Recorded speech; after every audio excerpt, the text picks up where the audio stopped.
Me llamo Marcus L. y recuerdo todo del momento en que me desplomé. No el dramatismo. No hubo una caída imponente ni una respiración entrecortada, ni un tropiezo a cámara lenta como en las películas. Todo estaba en silencio. Demasiado silencio. Estaba sentado en mi silla de oficina, rodeado de hojas de cálculo y contratos, cuando el dolor se apoderó de mi abdomen y se extendió como un reguero de pólvora. Una opresión aguda y cruel, luego náuseas, luego sudor frío. Intenté ponerme de pie. Mis piernas se doblaron. Cogí el teléfono con manos temblorosas y llamé a Delila. No contestó. Volví a llamar. Directo al buzón de voz. Luego llamé a Haden, nuestro hijo de 18 años, recién independizado y siempre pegado al teléfono. No contestó. Entonces Celia, nuestra hija de 22 años, regresó de la universidad para la gala. Nada. Me quedé mirando la pantalla con incredulidad. Esta era mi gente. Mi familia. Aquellos por quienes pagaba matrícula, por quienes me quedaba hasta tarde y por quienes trabajaba horas extra. Los que había puesto delante de mí más veces de las que podía contar. ¿Dónde estaban? Para cuando llamé a emergencias, apenas podía hablar. El operador me hacía preguntas que no podía responder. Respiraba entrecortadamente. Todo me daba vueltas. El dolor era como una cuchilla que me recorría las entrañas, y aún así, una parte ridícula de mí creía que alguien entraría por la puerta. ¿Qué me sorprenderían? Que Delila aparecería, me regañaría por no tomar mis antiácidos y me ayudaría a subir al coche. Que Celia haría un chiste sarcástico y me tomaría de la mano. Que Haden llevaría mi maleta a urgencias. Pero no vino nadie. Cuando llegaron los paramédicos, estaba tirado en el suelo, con la cara fría contra la madera y los dedos pegajosos por lo que había tirado al intentar llegar a rastras a la puerta. Uno de los paramédicos dijo, «Señor, ¿me oye?» Parpadeé. Intenté asentir. Todo lo demás se desvaneció. Lo siguiente que recuerdo es despertar con luces cegadoras y sabor a metal en la boca. Tubos, cables, máquinas pitando a ritmos erráticos. Un médico inclinado sobre mí, tranquilo pero firme. «Tienes suerte», dijo. «Perdiste mucha sangre.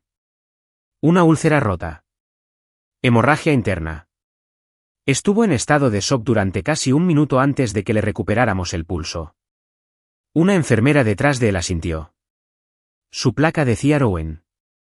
Tenía ojos amables, demasiado amables. Fue entonces cuando hice la pregunta. El que me quemaba más que el dolor de estómago. ¿Llamó mi esposa? Rowan dudó. Fue una pausa que duró más de lo debido. Intentamos llamar a sus contactos de emergencia, dijo. Varias veces. Dejamos mensajes de voz. Envié un mensaje. Nadie respondió. Tragué saliva o lo intenté. Sentía la garganta como papel de lija. Ni siquiera mi esposa, grazné. Rowan miró el monitor y luego volvió a mirarme. Me envió un mensaje horas después. Dijo que sueles ser dramático. Sugirió que te demos analgésicos y esperemos. Debería haberme puesto furioso. Debería haber gritado. Arrancar a los 4 y exigir respuestas. Pero solo reí. Un sonido seco y amargo que me dolía el pecho. La enfermera me miró con compasión. Lo siento, dijo en voz baja, como si fuera un funeral. Quizás lo fue. Me quedé allí tumbado, mirando las baldosas del techo, sintiéndome más pequeño que en años. Ese fue el momento en que todo cambió. Los cimientos se agrietaron, y el peso de años que no sabía que llevaba encima cayó sobre mí. No solo estaba herido. No solo estaba enfermo. Era desechable. Más tarde, cuando se me pasó el efecto de la morfina, pensé en todas las veces que me había tragado el dolor. Las migrañas que aguanté para terminar el trabajo. Los espasmos de espalda que ignoré para cortar el césped. La acidez que se acumuló durante meses mientras participaba en eventos benéficos a los que Delila quería asistir, y cada vez, me decían que estaba siendo dramática. Exagerada. Necesitada. Pero nunca había pedido mucho. Di, y la única vez que necesité algo a cambio. Estaba desangrándome en el suelo de mi oficina mientras ellos reían con vestidos de lentejuelas bajo luces de colores. Cuando me llevaron a la sala de recuperación, volví a preguntar si había pasado alguien. Rowan negó con la cabeza suavemente. Algunos compañeros de trabajo han llamado para saber cómo estás. Pero aún no había familia. Ese fue el punto. ¿Ni siquiera un mensaje? ¿Ni siquiera un mensaje rápido a la enfermería? Rowan me arropó las piernas con la manta como si fuera una niña. «Vas a estar bien», susurró, y le creí. Pero no por las razones que ella creía. No iba a estar bien por una cirugía milagrosa ni por el cuidadoso monitoreo de mis constantes vitales. Iba a estar bien porque algo dentro de mí se había roto. Silenciosamente, pero irrevocablemente. Y en ese silencio, sentí algo que no había sentido en mucho tiempo. Claridad. Miré fijamente el monitor. Los números que pasaban por la pantalla. Un latido. Un respiro. Una vida que casi no fue. Me habían mantenido con vida. ¿Pero mi familia? Ya me tenían enterrado en sus mentes. Me habían llamado exageradamente dramático. Mientras me desangraba en la ropa. Mientras extendía la mano temblorosa y suplicaba que alguien me escuchara. Mi esposa. Mis hijos. No tenían ni idea de lo cerca que estuvieron de perderme. O tal vez sí. Y simplemente no lo hicieron. No fue suficiente. Esa noche, sola en una cama de hospital, rodeada de desconocidos que habían hecho más por mí en 12 horas que mi propia familia en años, hice una promesa. No del tipo que se escribe ni se dice en voz alta. De esas que se guardan escondidas tras las costillas, junto a la cicatriz. No rogaría que me volvieran a ver. No lucharía por un lugar en una mesa que me tratara como a un mueble. Si casi moría, quizá era hora de empezar a vivir. Para mí. Sin aplausos. Sin la aprobación. Sin la ilusión de una familia que me había demostrado, de la forma más dolorosa posible, lo poco que significaba para ellos. Así que sí. Me estrellé. Pero no fue muy fuerte. No hubo explosión. No hay fuego. Solo una caída silenciosa. Un sangrado lento. Una muerte que nadie notó. Y una resurrección a la que nadie fue invitado. Cuando volví a abrir los ojos, quizá era de mañana. Era difícil saberlo con las cortinas del hospital corridas y el zumbido del aire acondicionado, que hacía que el tiempo pareciera un bucle. Tenía la boca seca y el sabor a suero aún se me pegaba a la lengua. El dolor se había atenuado hasta convertirse en un fuerte dolor abdominal. El tipo de dolor que te hace sentir como si caminaras con ladrillos en el estómago. Giré la cabeza lentamente, cada centímetro me recordaba que casi moría. El suelo pitó a un ritmo lento y burlón, y a mi lado, en la bandeja, estaba mi teléfono. Lo alcancé como si pesara 25 kilos. 5% de batería. Una notificación. Delila te etiquetó en una publicación. Parpadeé. Lo absurdo del asunto me hizo reír a carcajadas incluso antes de abrirla. Me temblaban las manos, no de emoción, todavía no, sino de debilidad. Toqué la pantalla, viendo cómo el pequeño círculo azul giraba al cargar. El wifi del hospital era lento, pero no tanto como el miedo que me invadía el pecho. No sabía qué esperaba. ¿Un mensaje? ¿Una llamada perdida? ¿Quizás una foto de ella preocupada junto a mi cama de hospital? ¿Una disculpa escondida en el pie de foto? No. No esperaba la perfección. Solo decencia. Algo que indicara que ella sabía. Que le importaba. Se cargó la imagen. Delila, Celia y Jaden. Y su hermana, Lorna, la autoproclamada socialité. Los cuatro estaban de pie bajo luces doradas, con las copas alzadas y los dientes al descubierto en sonrisas perfectas. Delila llevaba el vestido dorado que había estado eligiendo durante 3 semanas, el que, según ella, era toda una declaración. Celia llevaba el pelo rizado como si posara para una revista, y Jaden llevaba un traje a medida que yo había pagado. El fondo era una pared de rosas rosadas y luces de colores.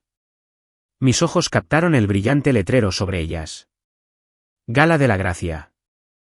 Los miré fijamente, sintiendo esa amarga presión subir de nuevo, no en el estómago esta vez, sino en algún lugar detrás de las costillas.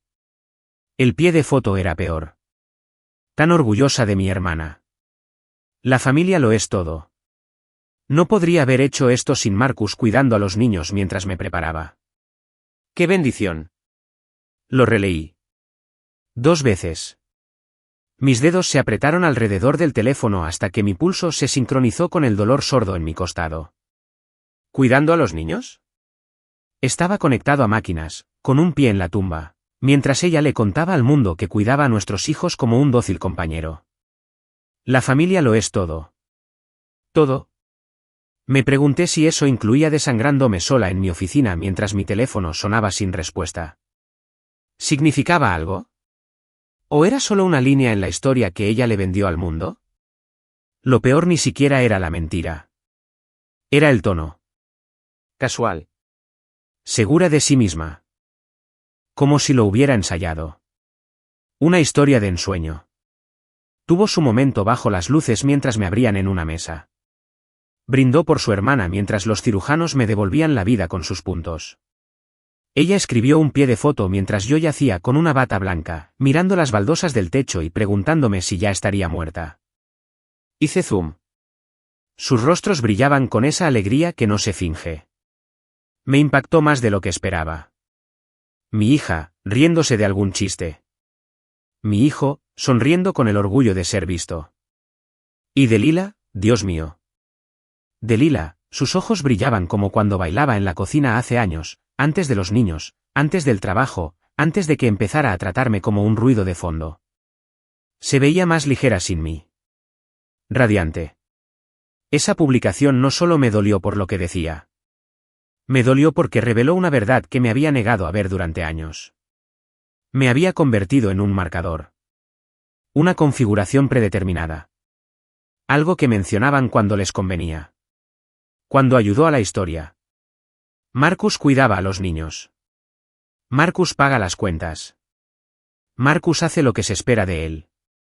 Y cuando dejé de hacerlo, cuando me quebré, cuando mi cuerpo falló, cuando lo necesité, simplemente siguieron adelante. Revisé mis llamadas perdidas. Ninguna de Delila. Ninguna de Jaden. Una de Emery, mi compañera de trabajo, que se había desviado 2 horas para ver cómo estaba después de ver cómo me llevaban la ambulancia del trabajo. No era de la familia. No tenía ninguna obligación. Y aún así, apareció. Me tomó la mano mientras vomitaba sangre en urgencias y esperó a que los médicos entraran. Fue la única que me preguntó, ¿estás bien? Y lo decía en serio. ¿Pero mi esposa? ¿Mis hijos? Ni siquiera un mensaje. Me quedé mirando la pantalla hasta que se apagó. El poste ardía tras mis párpados. La familia lo es todo. Qué frase tan elegante para atribuir la casi muerte de tu marido. Me reí entre dientes, pero me salió entrecortada. Ni siquiera tenía gracia. Fue trágico. Pasé años creyendo que bastaba con aparecer financiera, física y logísticamente. Que ser quien arreglara el grifo, cambiara las llantas y llenara el refrigerador era lo que nos mantenía unidos. Pero el pegamento no importa cuando quienes te mantienen unido nunca te ven. No fui esposo. Ni siquiera fui padre. Yo era una función. La enfermera entró a revisarme las constantes vitales. Rowen otra vez. Sus ojos se posaron en la pantalla que tenía en el regazo. Debió haberla visto. La imagen. El pie de foto. La verdad. No dijo nada, pero se sentó en el borde de la cama, me sujetó la muñeca y me tomó el pulso en silencio. Ese pequeño gesto, esa silenciosa empatía, fue más consuelo que los últimos 6 meses en mi casa. No lo sabían. Dije en voz baja, como si necesitara defenderlos. Vieja costumbre. No sabían que era tan mala. Rowen levantó la vista. No intentaron saberlo. Asentí lentamente. Basta de defensas. Se acabaron las excusas. Mi cuerpo había gritado y habían puesto los ojos en blanco. El universo prácticamente tuvo que arrastrarme a cirugía antes de que alguien notara mi ausencia. Ese título. Esa publicación no fue solo una bofetada. Era el obituario de mi papel en esa familia. Y lo había sobrevivido. Eso fue lo más salvaje. No estaba muerto. Podía irme. No a pesar de lo que hicieron, sino gracias a ello. Borré la notificación, apagué el teléfono y me recosté contra las almohadas. El monitor emitió un pitido constante y lento. Un latido. Prueba de que seguía aquí. Seguía con vida. Y por primera vez, no quería volver a casa. Cuando el dolor disminuyó lo suficiente como para pensar con claridad, le pregunté a Rowan si alguien se había registrado. Era una pregunta simple, pero ya sabía la respuesta antes de que sus labios se separaran. Volvió a dudar. La que se le insinuó en la voz, como si no quisiera ser ella quien me dijera algo que ya sospechaba. Llamamos, dijo finalmente, y la amabilidad en su tono no suavizó el golpe. Varias veces. Dejamos mensajes de voz. Tu esposa respondió por mensaje de texto horas después. Rowan hizo una pausa y luego continuó, casi disculpándose. Ella dijo, siempre es así. Dale analgésicos. Estará bien. Me reí. Una exhalación cortante y brusca que me sobresaltó incluso a mí. No era diversión. Era el sonido de algo rompiéndose de golpe. Todavía me dolían las costillas y tenía la boca seca, pero esa sola frase me hizo más daño que la úlcera. Giré la cabeza hacia la ventana y miré la luz grisácea que se filtraba entre las nubes. De alguna manera, me pareció poético que ni siquiera el sol quisiera aparecer ese día. El silencio entre Rowan y yo persistió, y no me importó. Ella no se apresuró a llenarlo. No me ofreció falso consuelo ni excusas vacías. Simplemente se sentó a mi lado, con la mano apoyada ligeramente sobre su portapapeles. Me recordó algo real.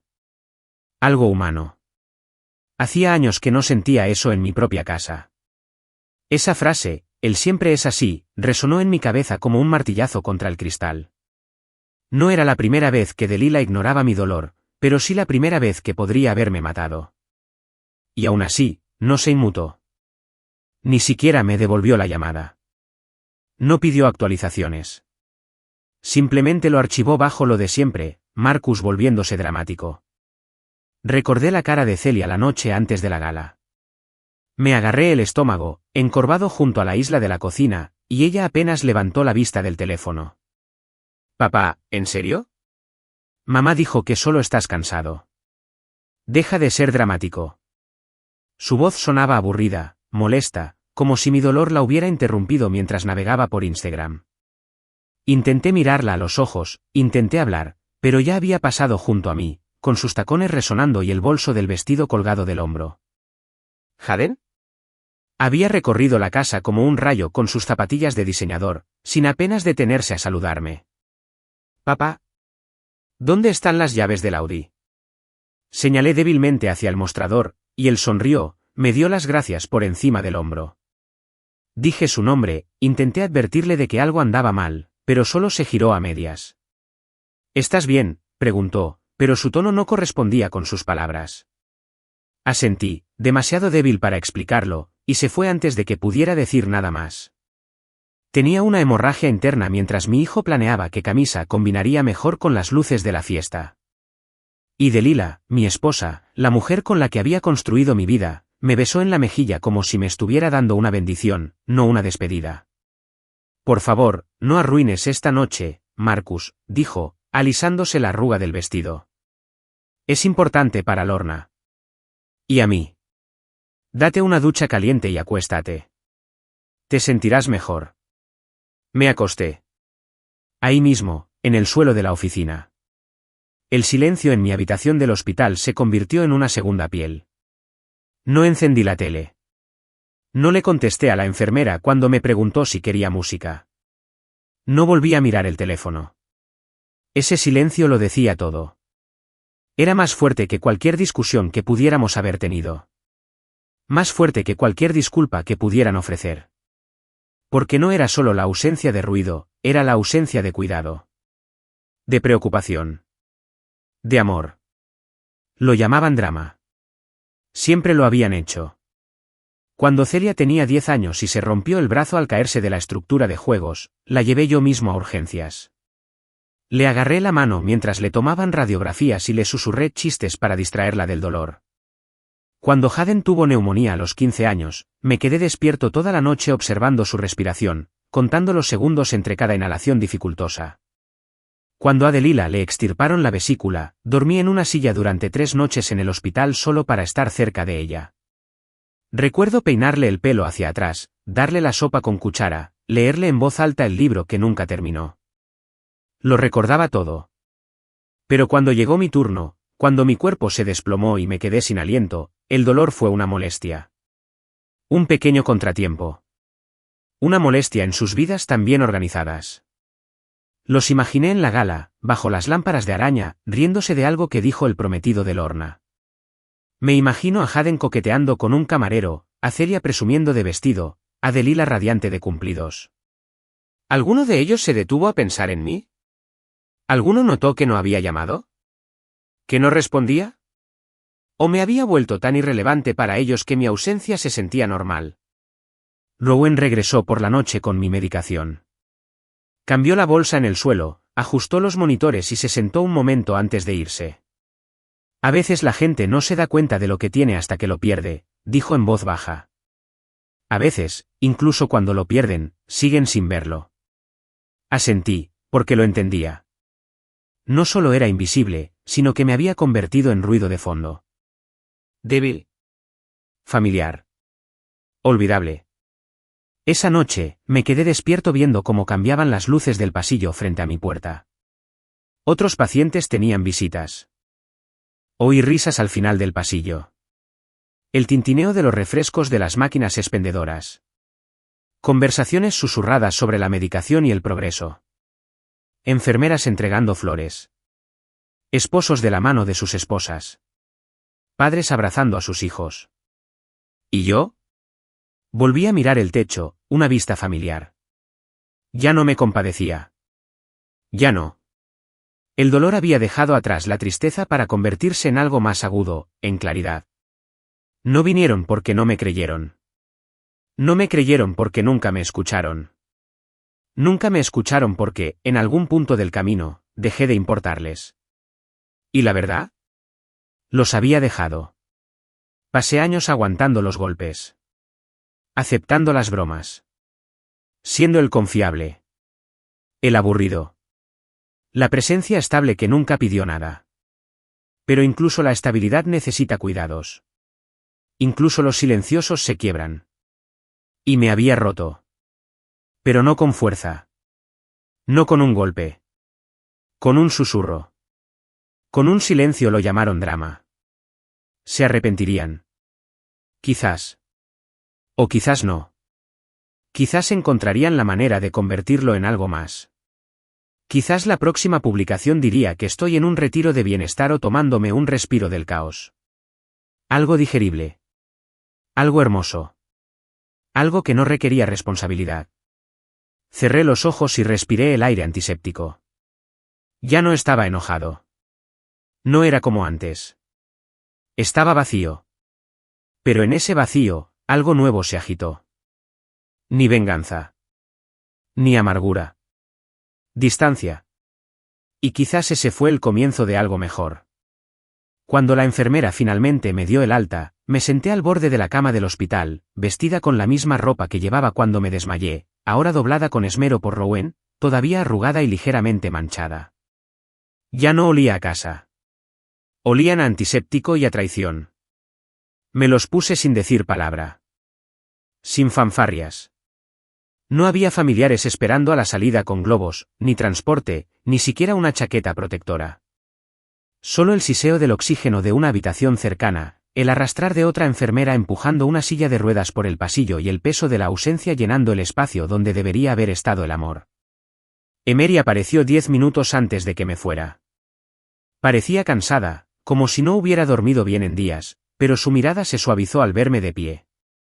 Pareces menos un fantasma, dijo, entregándome un termo negro. ¿Café? Café de verdad. No el del dispensador del hospital. Lo tomé con un gesto de gratitud. No nos abrazamos. No hacía falta. Ella había estado allí cuando nadie más lo estaba, y había algo sagrado en eso. Me llevó a casa en silencio, mirándome de reojo de vez en cuando, como si no estuviera segura de mi autenticidad. ¿Todavía no han llamado?, preguntó en voz baja al entrar en mi calle. Negué con la cabeza. No tenía energías para explicar lo que ya sabía en el fondo de mi corazón, que no vendrían. Que cualquier imagen de familia a la que me hubiera aferrado se había desvanecido en el momento en que Delila pulsó el botón de publicación, en lugar de llamar. La casa parecía sacada de un catálogo. Líneas limpias. Césped cuidado. Iluminación uniforme. Delila había insistido en que instaláramos una nueva pasarela frontal hacía 2 meses para mejorar la apariencia exterior. Ahora relucía, vacía y vacía.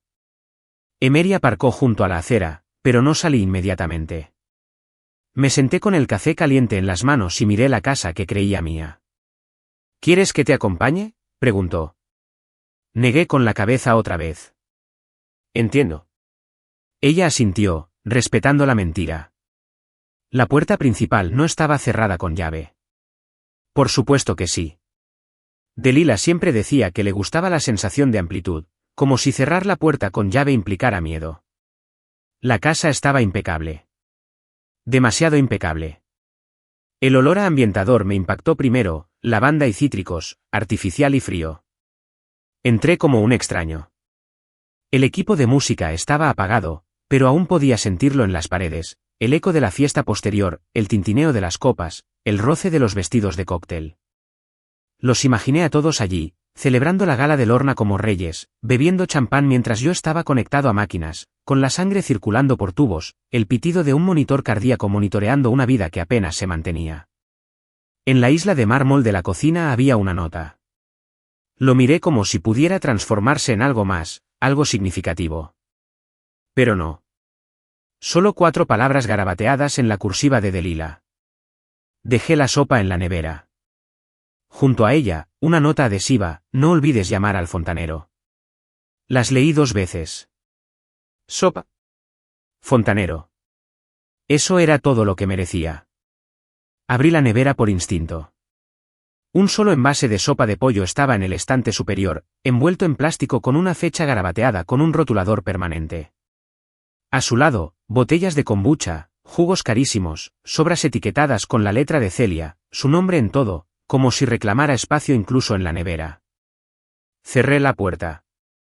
Me apoyé en el mostrador, cerré los ojos y dejé que la verdad llenara el silencio. No tenía familia. Tenía público. Unos que aplaudían cuando pagaba las cuentas. Sonreían cuando hacía funcionar las cosas. Asentían cuando me quedé callado. Pero en el momento en que me desplomé, de verdad, ni siquiera notaron el intermedio. Siguieron bailando. Deambulé por la casa, sintiendo cada paso como una intrusión. El sofá donde Jaden solía dormirse viendo el fútbol. La mesa del comedor donde celebrábamos los cumpleaños, yo la pagaba.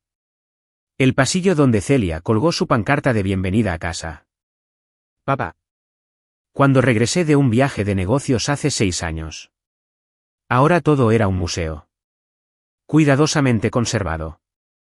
Impecable. Sin vida. Entré en mi estudio y me senté en mi escritorio, mirando la computadora que había sido mi salvavidas.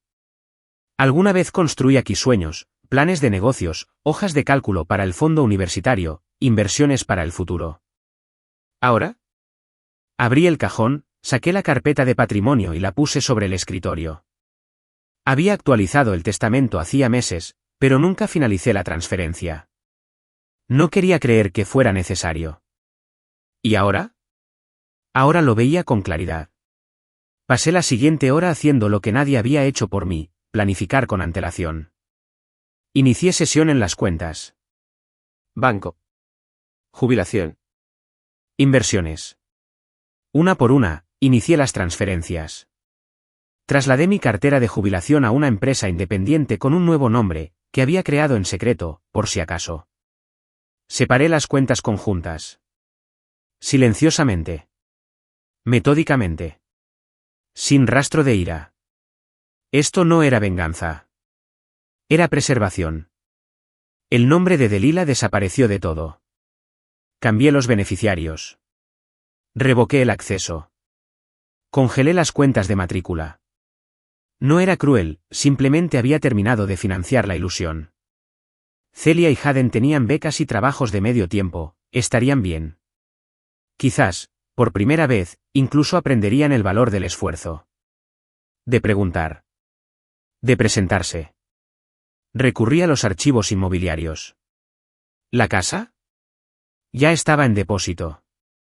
El comprador, una pareja de jubilados de Vermont, había firmado los papeles la semana pasada después de que yo la anunciara discretamente a través de un agente inmobiliario privado. Delila no tenía ni idea. Nunca revisó la documentación del título de propiedad ni se dio cuenta del correo redirigido a mi oficina. Confió en mí para que me encargara de la logística, que siempre había tenido. Y así lo hice. Se los quité sin que ella lo viera. Cuando terminé, me recosté en la silla y miré por la ventana del estudio. El patio seguía igual. El cielo era de un rosa suave. Una brisa se movía entre los setos. Pero algo dentro de mí había cambiado para siempre. De esos cambios que no se recuperan. Ese fue el día que desaparecí. No en cuerpo. En presencia. En obligación. En propósito. Esa noche, mientras dormían arriba, en la ignorancia y la comodidad, preparé una maleta pequeña. Solo para una semana. Dejé el teléfono que conocían en el cajón, con las pantallas aún rotas por una caída del año pasado. Salí por la puerta trasera con la tranquilidad de quien murió y regresó diferente. No estaba enojado. No estaba roto. Ni siquiera estaba triste. Era libre. No me fui en llamas. No hubo una maleta arrojada a la parte trasera de un taxi, ni una pelea a gritos, ni una confrontación a medianoche bajo la intensa luz de la lámpara del vestíbulo. Me marché como suele ocurrir con el dolor, gradual, invisible y sin previo aviso. Dejé de discutir con fantasmas. Dejé de repetir la misma súplica con palabras diferentes. Simplemente dejé de hacerlo. Me despertaba cada mañana y actuaba como debía. Corté el césped. Saqué la basura. Besé a Delila en la mejilla. Le pregunté a Celia sobre sus clases y a Jaden sobre su horario de gimnasio. Sonreí cuando me interrumpieron. Asentí cuando apenas levantaron la vista. Era memoria muscular. Automático. Y tras esa automatización, ya me había ido. Hubo un momento, un instante, que me dijo que había elegido bien. Fue la mañana en que Delila me entregó un bloc amarillo con una lista de cosas que necesitaba hacer antes del brunch. De su madre.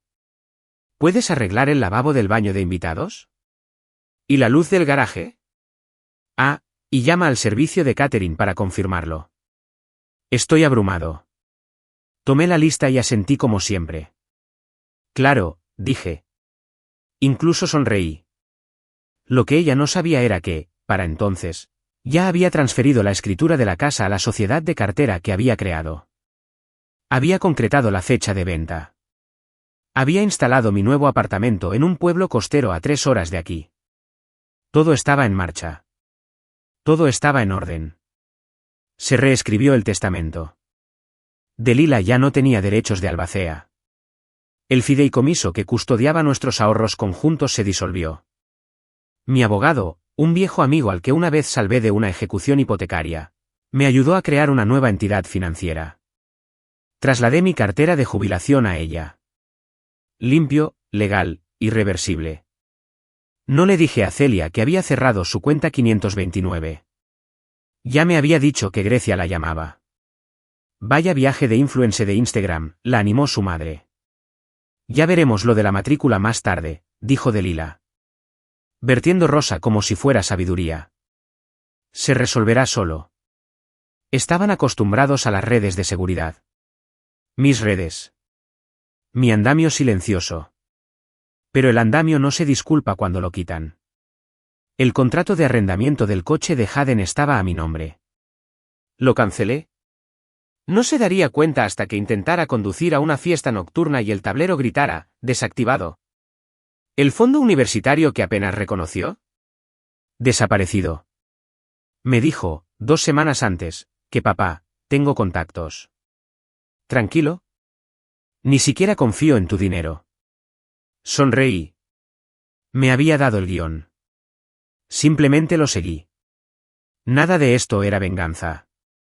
Nada de eso me pareció cruel. Me pareció necesario. Cada botón que pulsaba, cada activo que movía, era una parte de mí que recuperaba el oxígeno. No intentaba hacerles daño. Intentaba vivir sin rogar que me vieran. Delila nunca se dio cuenta. Estaba demasiado absorta en el último evento de Lorna, planeando el verano en Napa, reordenando muebles que de repente le parecían demasiado tradicionales. La ironía era casi poética. Mientras ella redecoraba la casa, yo la borraba de los cimientos. El día que se cerró la venta, firmé los documentos finales en mi estudio mientras Delila estaba en una cata de vinos. Me envió 3 mensajes sobre los colores de los cojines. No respondí a ninguno. Observé el documento que tenía delante, firmé y vi cómo se secaba la tinta. Eso fue todo. Legalmente, ya no estaba atado a la propiedad que albergaba una década de sillas vacías y disculpas sin usar. Metí mis cosas esenciales en el maletero del coche, mi portátil, algunos libros, mi ropa. No saqué fotos de las paredes ni recuerdos de los cajones polvorientos. No quería reliquias. No estaba cuidando una vida que ya no me pertenecía. Lo último que hice antes de irme fue quedarme en la sala y mirar a mi alrededor. La casa parecía lista para otra fiesta. Cubiertos pulidos. Flores recién cortadas y jarrones. Cojines nuevos, azul marino y dorados, en el sofá. Todo parecía caro. Todo parecía vacío.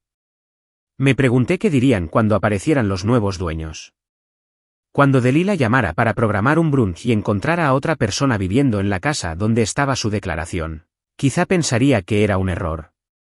Quizá acusaría a alguien de fraude. Quizá miraría a su alrededor y se preguntaría cuándo, exactamente, desaparecí.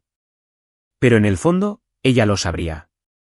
Siempre supo que esto iba a pasar. Simplemente no creía que yo lo cumpliría. No dejé ninguna nota. Ningún discurso. Ningún rastro. Mi nuevo apartamento no era grande. Un piso de 2 habitaciones encima de una librería regentada por una viuda llamada Lidia, que me recibió con pan recién hecho y sin hacerme ninguna pregunta. El aire olía a marisco y a segundas oportunidades. Los pisos crujían al caminar. El refrigerador vibraba al funcionar. Era real. ¿Tranquilo? ¿Mío? Cambié mi número de teléfono esa noche. El viejo sonó 2 veces antes de apagarlo definitivamente. No había mensaje de despedida ni dirección de reenvío. Un clic suave. Libertad. Registré mi nueva dirección en un apartado postal. Cambié de médico. Cancelé cuentas antiguas. Cuando Emery llamó para ver cómo estaba, contesté. Era la única que no necesitaba que sangrara para aparecer. Sigo pensando que vendrán a buscarme, dijo. Que vengan, respondí. Encontrarán exactamente lo que dejaron. Nada. Esa noche, me senté en el balcón, descalza, envuelta en una sudadera vieja, y observé cómo el océano se oscurecía bajo un rayo de luna. No hubo ruido. No hubo lista de verificación. No hubo actuación. Solo el susurro del viento y la certeza de que, por primera vez en años, no esperaba que alguien se preocupara por mí. No sabía si Celia se daría cuenta de que su matrícula ya no estaba pagada. No sabía si Jaden llamaría cuando el coche dejara de responder. No sabía qué les diría Delila cuando la fachada se desmoronara. Pero sí sabía esto, llevaban años contando con mi presencia. Mi tiempo. Mi sacrificio. Mi esfuerzo. Mis advertencias. Confundieron mi silencio con sumisión. Mi fiabilidad con servidumbre. Mi dolor por la exageración. Así que salí del escenario. Sin aplausos. No hubo final. Solo el sonido de una puerta cerrándose tras de mí, y la tranquila paz de una vida finalmente vivida a mi manera. 3 meses después de irme, recibí la primera llamada, no a mí, por supuesto, sino al número que creían que seguía siendo mío. Hacía tiempo que había desactivado la línea anterior, transferido todo a una nueva cuenta con un nuevo nombre y dejado la tarjeta SIM guardada en un cajón del apartamento costero que ahora llamaba mi hogar. Pero Emery aún tenía acceso a la bandeja de entrada vinculada al número anterior. Había accedido a vigilarla, por si acaso. Solo para seguir las olas que sabía que vendrían. Me envió un mensaje una noche mientras veía la marea subir desde mi balcón. Jaden ha tenido un accidente. El hospital intenta contactar con la familia. Leí las palabras 2 veces, quizá 3. Un accidente. Sentí el instinto aflorar con fuerza e inmediatez, como un reflejo entrenado. La parte de mí que había viajado a través de Estados Unidos para recoger a Jaden de la universidad cuando se intoxicó con comida. La parte que se había quedado despierta toda la noche durante su primera ruptura en el instituto solo para estar allí. Esa parte surgió y luego se detuvo. Como si se hubiera estrellado contra un muro. No por crueldad. Ni siquiera por indiferencia. Sino porque recordaba. Recordé a Jaden pasando junto a mí, con la colonia demasiado fuerte, la respiración espesa por la anticipación, pidiéndome las llaves del coche mientras yo luchaba por mantenerme en pie. Recordé su voz, fría, monótona, desdeñosa. ¡Qué bien! Y cuando asentí, ya había salido. Ese gesto me había costado sangre. Minutos. Casi la vida. Ese momento resonó en mis costillas. Así que no respondí. El hospital debió haberlo intentado todo. Pero el número que figuraba como pariente más cercano estaba inactivo.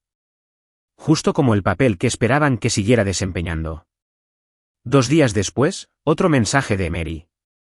Celia llamó. Dijo que Dalila se desmayó en el supermercado. Están en el Mercy General. Algo sobre una frecuencia cardíaca baja. Te están buscando. Cerré el mensaje sin responder. En cambio, fui a caminar por la orilla, hundiendo mis pies descalzos en la arena fresca, mientras el viento me envolvía como un viejo amigo.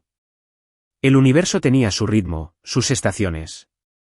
La misma mujer que una vez escribió, dale analgésicos. Estará bien, ahora está en una cama de hospital, incapaz de firmar sus propios formularios de consentimiento. Celia probablemente caminaba de un lado a otro, frenética, intentando actuar como una adulta en un momento para el que no estaba preparada. Y estaban aprendiendo algo crucial, algo que yo había aprendido sola. No todos acuden cuando llamas.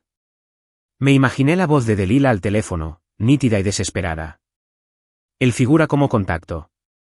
Lo necesitamos. La enfermera respondería. Lo siento, el número está inactivo.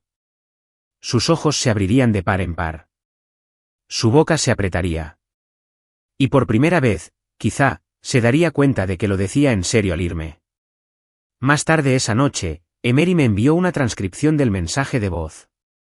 Marcus, soy Dalila. Sé que estás enojado, pero por favor, no me dejan aprobar el examen. Te necesitamos. Solo llama al hospital. Por favor. Escuché el silencio que siguió. Incluso su, por favor, sonó como una orden. Y aún así, no respondí. Porque recordaba el Mercy General. Recordaba estar tumbado en una de sus habitaciones, mirando el techo de baldosas agrietado, con el cuerpo inerte, mientras las máquinas hacían lo que mi corazón no podía. Recordé a Rowen, la enfermera, diciéndome que nadie había llamado. Que me dieron analgésicos y siguieron adelante. Que no les importaba lo suficiente. Pensé en llamarlos solo para oír sus voces quebradas, solo para recordarles lo que realmente se sentía el silencio. Pero no buscaba venganza. No se trataba de eso. Se trataba de dejar que las consecuencias me alcanzaran. Sobre dejar de protegerlos del peso de sus propias decisiones. Cuando Celia volvió a llamar, era desde un número nuevo. Debió haberle pedido prestado el teléfono a alguien. El buzón de voz llegó confuso, pero su voz estaba llena de miedo. Papá, mamá se desplomó. No nos dejan hacer nada. Por favor. Vuelve. Solo por ahora. Solo por ahora. Esa siempre fue la súplica, ¿no? Solo por esta vez. ¿Solo hasta qué? Solo ayuda. ¿Pero dónde estaban cuando susurré que no podía respirar? ¿Dónde estaban cuando sentí que se me partían las costillas y mi voz fue descartada como dramatismo? No me sentí triunfante. No sentí frío. Sentí una claridad inexplicable. No fue una prueba para mi corazón. Fue una liberación de su carga. Me preparé una taza de té. Me senté en el borde de la cama y miré el cielo, que se tornaba rosa oscuro a través de la amplia ventana. Respiré hondo. Largo y lento. Sin máquinas. Sin monitores. Solo aire. Justo ahora.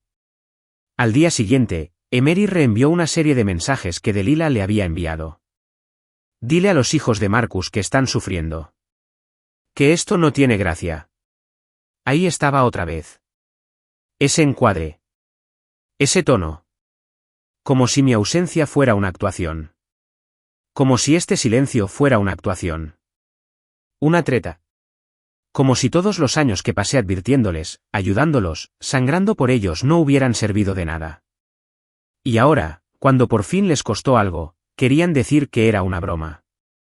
No sabían vivir sin mi presencia. Mi única alternativa.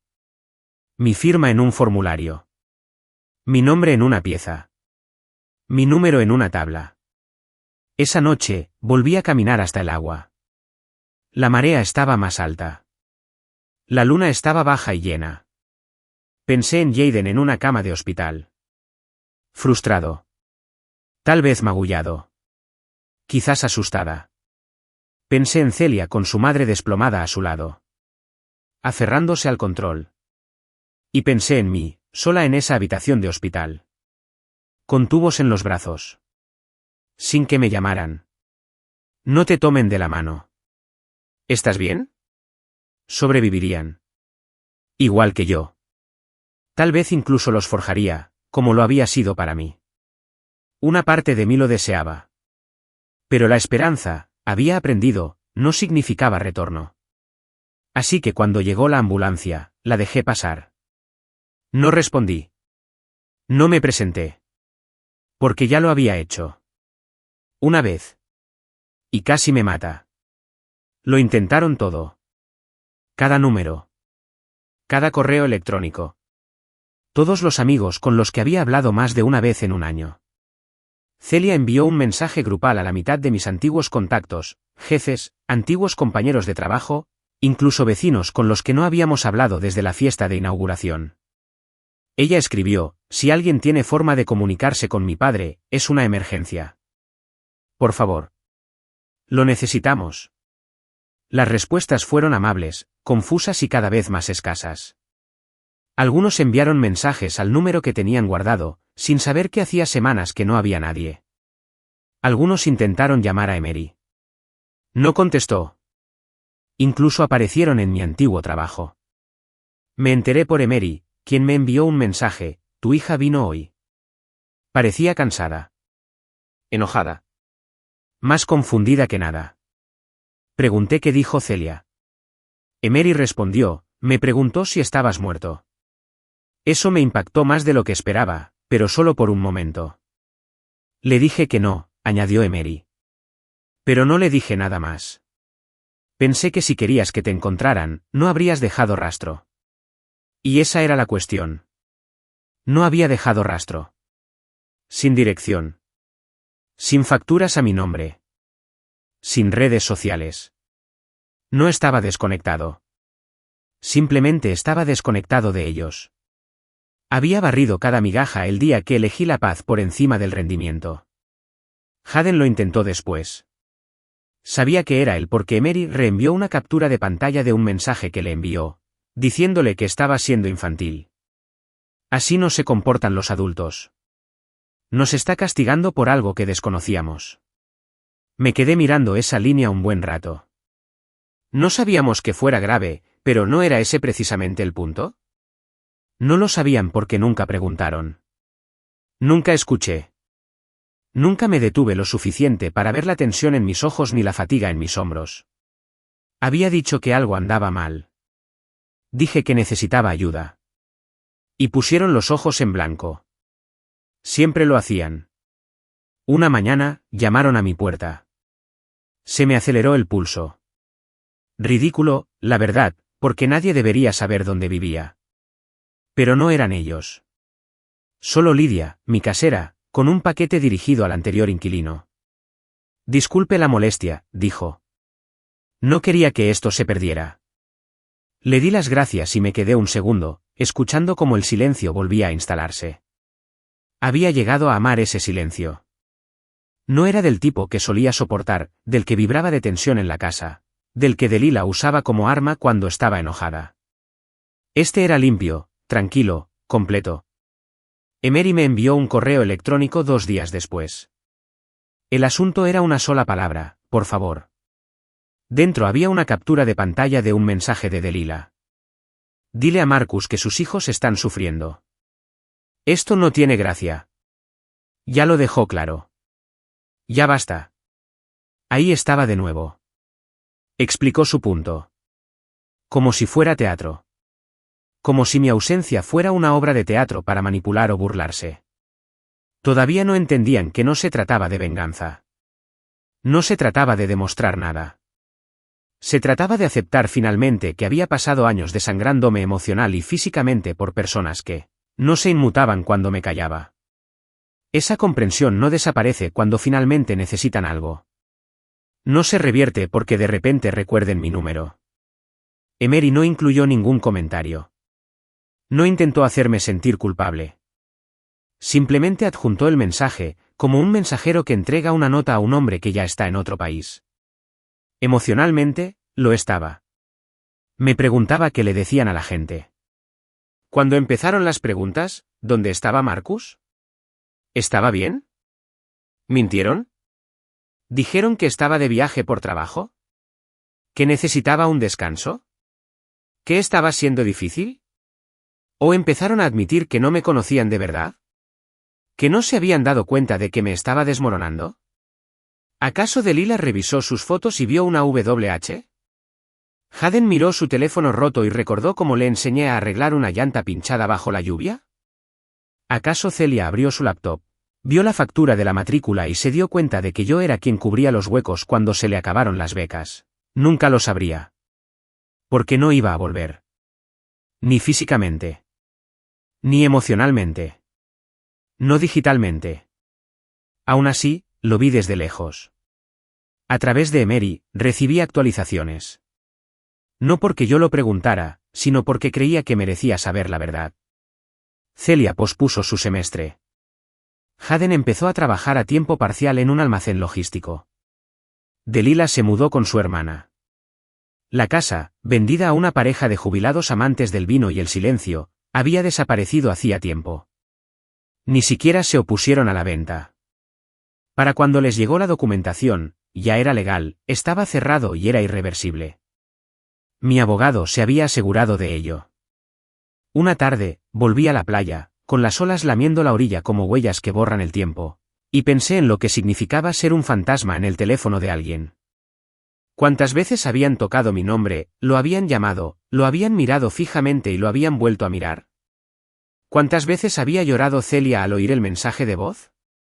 ¿Cuántos mensajes había escrito y borrado Delilah? ¿Fui cruel? A veces me lo preguntaba. Entonces recordé la publicación. El pie de foto. La familia lo es todo. No podría haberlo logrado sin Marcus cuidando a los niños. Eso no solo fue cruel, fue una forma de borrarlo. Fue una revisión pública. Fue una declaración al mundo de que existía para servir. Que incluso en mi agonía, mi papel era apoyar, sonreír, desaparecer entre bastidores. Ahora sabían lo que se sentía desaparecer, y yo no tenía nada que explicar. Algunas noches, aún oía sus voces en mi cabeza. Supongo que era una costumbre. La risa de Celia. Hayden llamando a papá, como si necesitara $10 para la gasolina. Delilah suspirando mientras leía la carta de vinos y me ignoró al otro lado de la mesa. No eran recuerdos inquietantes. Solo vestigios. Como humo después de un incendio. Débil, pero inofensivo. Guardé silencio como otros guardan sus reliquias. Con cuidado, con reverencia, en silencio. Porque no estaba perdido. Solo buscaban a alguien que ya no les pertenecía. Todo empezó con un mensaje de un número nuevo. Sabía que era Haden incluso antes de abrirlo. La cadencia de sus palabras no había cambiado. Seguía siendo aguda. Todavía a la defensiva. Todavía con esa mezcla desesperada de orgullo y pánico. Sé que no éramos los mejores. El mensaje empezaba diciendo, pero eres nuestro padre. ¿No te importa? Lo miré un buen rato. La frase seguía dando vueltas en mi cabeza como una piedra en un arroyo, suavizando las aristas, haciéndome preguntarme si tal vez aún quedaba algo del niño que crié en ese mensaje. Pero no respondí de inmediato. Caminé hasta la playa. El viento soplaba más fuerte ese día, del sur. El tipo de viento que te limpia el pecho cuando lo respiras. Dejé que me llenara. Dejé que me recordara por qué me fui. Cuando volví a mi apartamento, me senté y volví a leer el mensaje. Y luego escribí. Me importaba cuando sangraba, y tú pasabas junto a mí buscando ropa de fiesta. ¿Simple? Claro. Honesto. Nunca respondió. No hubo discusión. No hubo seguimiento. No hubo explosión. Solo silencio. Y, curiosamente, ese silencio parecía un cierre. 2 días después, llegó una carta. Escrita a mano. De Celia. Al principio no reconocí la letra, temblorosa e irregular. Quizás había estado llorando. Quizás simplemente no había cogido un bolígrafo en años. Estaba en papel rayado, arrancado de un cuaderno, como si no hubiera planeado escribirlo hasta el último segundo. Papá. Empezó. No, hola. No, cariño. Solo la palabra, como un susurro que entra en un cuarto oscuro. No sabía que fuera tan grave, escribió. Mamá dijo que exagerabas. Que siempre dices que algo te duele cuando estás estresada. Le creí. No pensé. Debí haberlo comprobado. Lo siento. Por favor, ayúdennos esta vez. No sabemos qué hacer.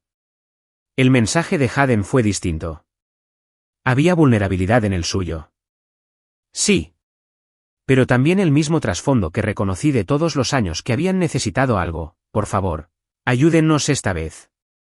Como si la década anterior no hubiera sido 1000 veces más que esta vez. Como si mi último aliento sobre un suelo de madera hubiera sido una molestia exagerada. Doblé la carta cuidadosamente y la guardé en un cajón. No la rompí. No la tiré. Pero yo tampoco respondí. Porque las disculpas que solo llegan cuando llegan las consecuencias no son disculpas. Son tácticas. Y pensándolo bien, ninguno se había disculpado cuando era necesario. Cuando Rowan se paró junto a mi cama de hospital y me dijo que nadie contestó. Cuando abrí mi teléfono y vi una foto de ellos sonriendo bajo luces doradas mientras yo yacía con un tubo en la garganta.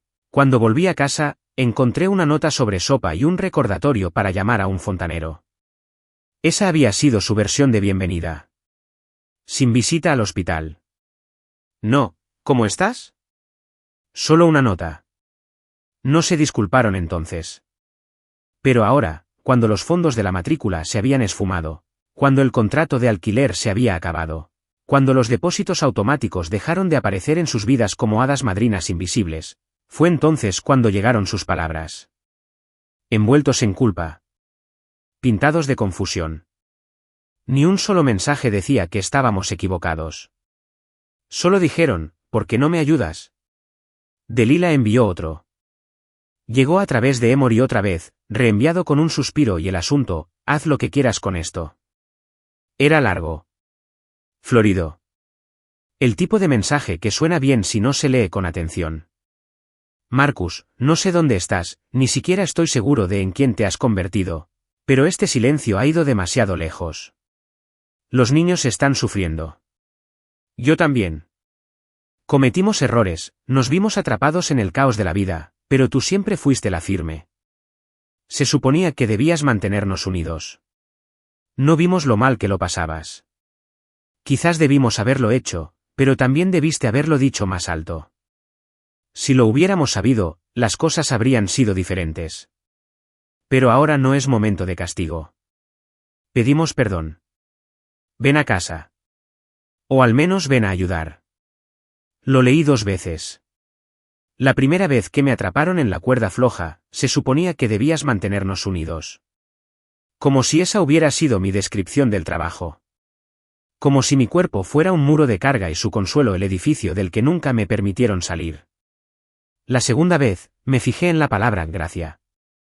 Es curioso cómo la gente solo pide gracia después de haber agotado sus derechos. Dijo que debería haberlo dicho más alto. Como si arrastrarme por el suelo de madera para alcanzar mi teléfono no hubiera sido lo suficientemente fuerte.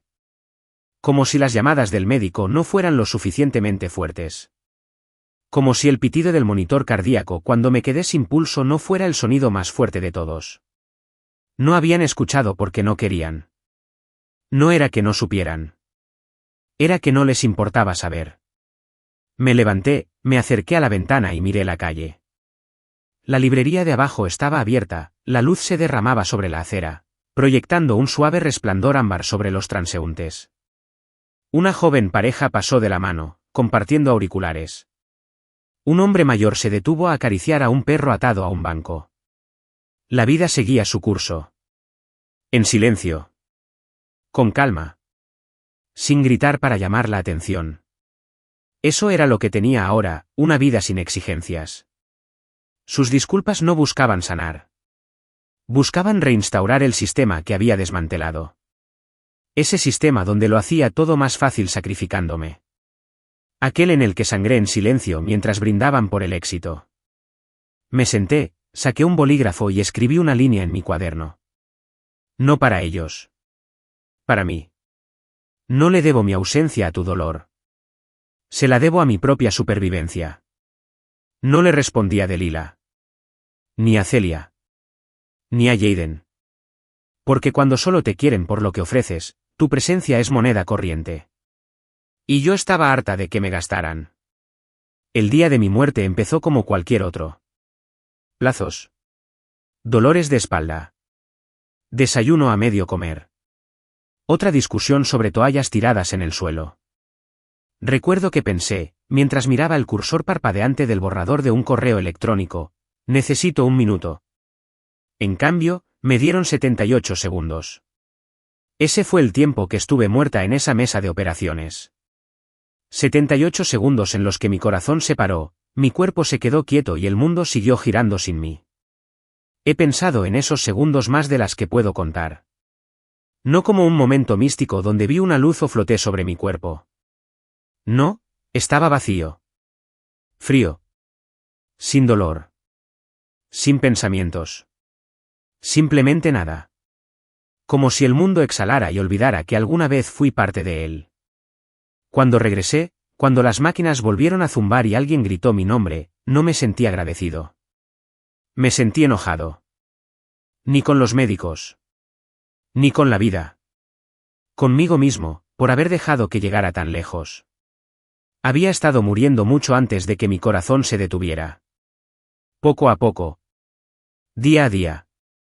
Muerte por 1000 despidos. Me había convencido de que callar era noble, de que ser confiable me hacía fuerte. Pero lo que realmente hizo fue volverme invisible. Mi cuerpo gritaba de maneras que ni siquiera reconocía. Y cuando finalmente me derrumbé, ni se inmutaron. Lo llamaron drama. Se ajustaron los vestidos y esmóquines, posaron para fotos y sonrieron. Así que sí, volví, pero no para arreglar nada. No para recoger los pedazos y fingir que no me habían abandonado. Regresé para irme. Ese silencio de 78 segundos fue la conversación más clara que jamás tuve conmigo mismo. En esa pausa entre la vida y la muerte, me di cuenta de que nunca había vivido de verdad. Había existido. Había provisto. Había mantenido. Pero no había vivido. Vivir no se trata solo de respirar. Se trata de ser visto. Se trata de importar. Y yo no había importado. No para quienes se suponía que me conocían mejor. Esa comprensión no llegó con fuegos artificiales ni lágrimas. Llegó con una quietud tan nítida que me cortó la cabeza. Lo vi todo a la vez.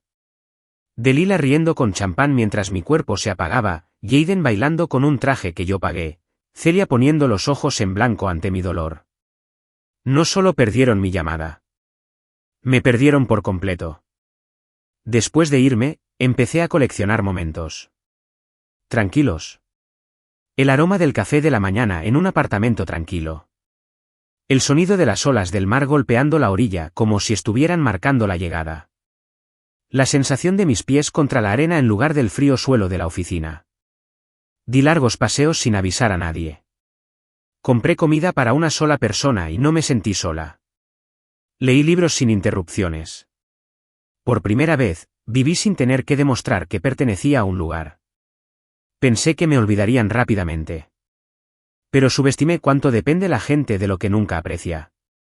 Cuando el dinero se agotó, cuando la red de seguridad se desvaneció, cuando el respaldo desapareció, fue entonces cuando recordaron mi existencia. No como padre. No como esposo. Como un servicio. No me buscaron a mí. Buscaron al hombre que manejaba los asuntos. El que firmaba los formularios. ¿Quién pagaba las facturas? ¿Quién respondía a todas las llamadas? Cuando no lo encontraron, cundió el pánico. Porque cuando el centro colapsa, los anillos exteriores pierden gravedad. Empezaron a flotar en el vacío que yo solía llenar. ¿Y yo? Observé desde lejos, no con venganza, sino en paz. No sonreí. No me regodeé. Solo observé. Como ver cómo se apaga el fuego de la casa donde vivías. Triste, quizá. Pero liberador. Había algo hermoso en ver cómo se desmoronaban sus ilusiones. Habían construido una vida conmigo en la base, pero olvidaron que yo estaba allí. Y cuando esa base se desvaneció, las grietas se extendieron rápidamente. Delilah no pudo firmar los formularios médicos. Jaden no pudo acceder al contrato de arrendamiento del coche. Celia no pudo matricularse sin cobertura de matrícula. La casa ya no era suya. Las cuentas se habían cerrado. El plan de contingencia había desaparecido. No los castigaba. Me protegía. El mismo hombre que una vez se ahogaba en el suelo de su oficina mientras su familia bailaba, ahora pasaba las tardes dibujando en la orilla, escribiendo en su diario sin necesidad de público. Aprendí a cocinar para una sola persona. Aprendí a dormir en una cama que no soportaba el peso de los años. Aprendí a vivir sin obligaciones. 78 segundos me enseñaron todo lo que no había aprendido en 52 años. ¿Qué valía sin servir? Que el silencio podía ser un santuario. Esa ausencia podría ser la salvación. Aún lo intentaban, de vez en cuando. Jaden envió un correo electrónico de una sola línea la semana pasada, solo dime por qué. No respondí. No porque no mereciera una respuesta, sino porque ya la había dado, cada vez que gritaba y me ignoraban. Cada vez que gritaba de dolor y me llamaban dramática. Cada vez que yo aparecía por ellos, ellos aparecían por alguien más. El último intento de Celia fue un mensaje de voz. Su voz era débil, como si volviera a tener 13 años. ¿Solo? No pensé que llegaría tan lejos. Pensé que volverías. Se le quebró la voz. Siempre volvías. Ella tenía razón. ¿Lo hice? Siempre volvía. Después de las peleas. Después del silencio. Tras ser olvidado, volví una y otra vez, con la esperanza de que algo cambiara. Hasta que no cambió. Hasta que no pude. Aún conservo su carta. No por esperanza, sino por recuerdo. Me recuerda la línea que crucé, donde el amor ya no se sentía como tal, solo una expectativa envuelta en culpa. Lo conservo para recordarme que volver atrás significa morir a cámara lenta. Y no pienso volver a morir. Ni por 78 segundos. Ni por uno. La gente cree que la paz es ruidosa. Que es una gran decisión con fanfarrias y pancartas. Pero no lo es. La paz es lenta. Silencio. Llega cuando finalmente dejas de discutir con quienes se niegan a escuchar. Cuando dejas de intentar ganarte el amor que debería haber sido dado libremente. El día que estuve en la playa viendo subir la marea, conté 78 segundos en voz alta. Uno por cada segundo que había pasado. Al final, sonreí, no porque hubiera ganado, sino porque por fin había dejado de perderme. Dicen que la muerte te cambia. Yo digo que te aclara. ¿Y ahora? Ahora ya no solo existo. Ahora vivo. El día que morí empezó como cualquier otro. Plazos. Dolores de espalda. Desayuno a medio comer. Otra discusión sobre toallas tiradas en el suelo. Recuerdo que pensé, mientras miraba el cursor parpadeante del borrador de un correo electrónico, necesito un minuto. En cambio, me dieron 78 segundos.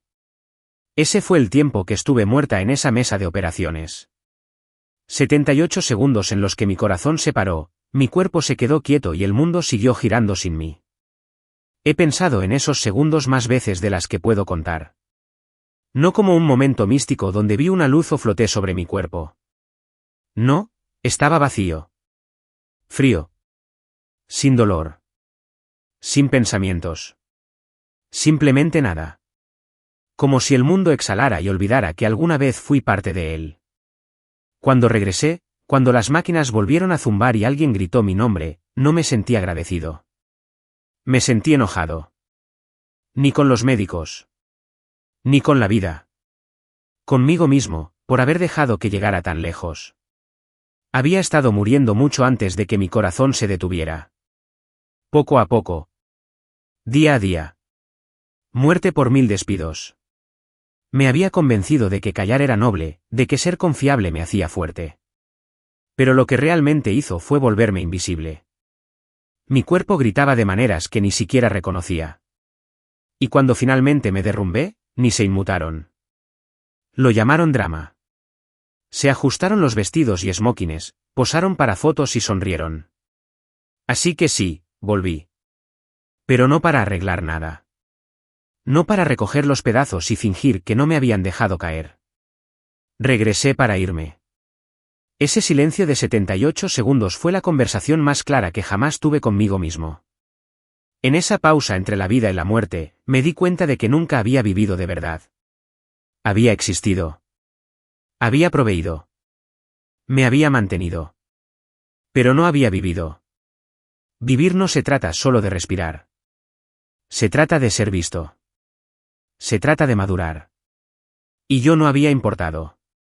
No a quienes se suponía que me conocían mejor. Esa revelación no llegó con fuegos artificiales ni lágrimas.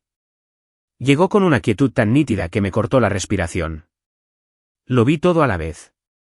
Delilah riendo con champán mientras mi cuerpo se apagaba, Jaden bailando con un traje que yo había pagado, los ojos de Celia poniendo los ojos en blanco ante mi dolor.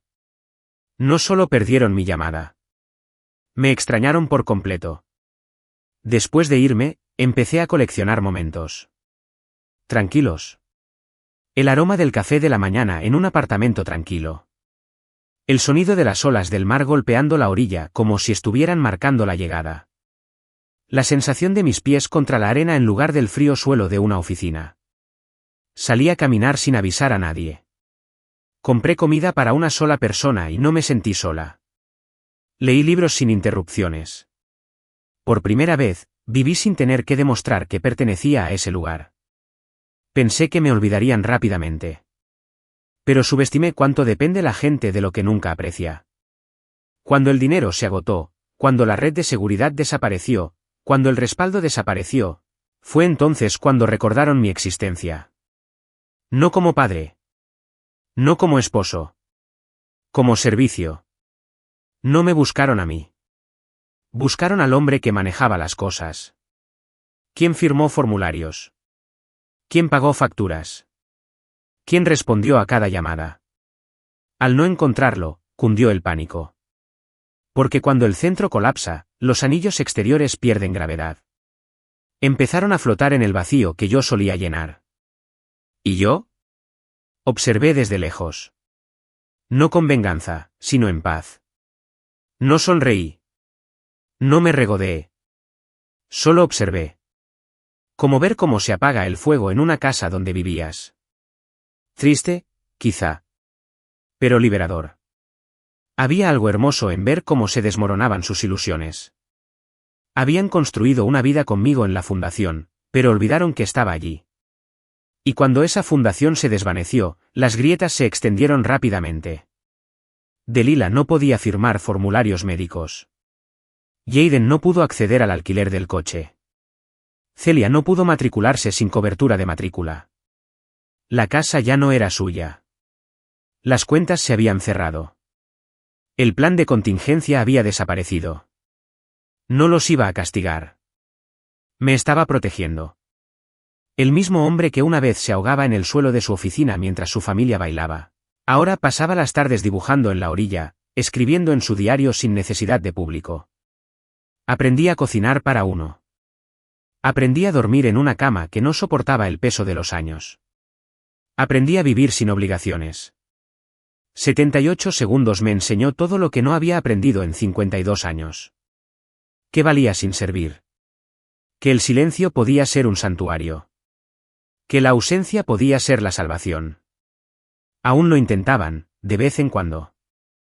Jaden envió un correo de una sola línea la semana pasada, solo dime por qué. No respondí. No porque no mereciera una respuesta, sino porque ya la había dado, cada vez que grité y me ignoraron. Cada vez que grité de dolor y me llamaron dramática. Cada vez que me presenté ante ellos, y ellos se presentaron ante alguien más. El último intento de Celia fue un mensaje de voz. Su voz era débil, como si volviera a tener 13 años. Yo solo. No pensé que llegaría tan lejos. Pensé que volverías. Se le quebró la voz. Siempre volvías. Ella tenía razón. ¿Lo hice? Siempre volvía. Después de las peleas. Después del silencio. Tras ser olvidado, volví una y otra vez, con la esperanza de que algo cambiara. Hasta que no cambió. Hasta que no pude. Aún conservo su carta. No por esperanza, sino por recuerdo. Me recuerda la línea que crucé, donde el amor ya no se sentía como tal, solo una expectativa envuelta en culpa. Lo conservo para recordarme que volver atrás significa morir a cámara lenta. Y no pienso volver a morir. Ni por 78 segundos. Ni por uno. La gente cree que la paz es ruidosa. Que es una gran decisión con fanfarrias y pancartas. Pero no lo es. La paz es lenta. Silencio. Llega cuando finalmente dejas de discutir con quienes se niegan a escuchar. Cuando dejas de intentar ganarte el amor que debería haber sido dado libremente. El día que estuve en la playa viendo subir la marea, conté 78 segundos en voz alta. Uno por cada segundo que había pasado. Al final, sonreí, no porque hubiera ganado, sino porque por fin había dejado de perderme. Dicen que la muerte te cambia. Yo digo que te aclara. ¿Y ahora? Ahora ya no solo existo. Ahora, vivo,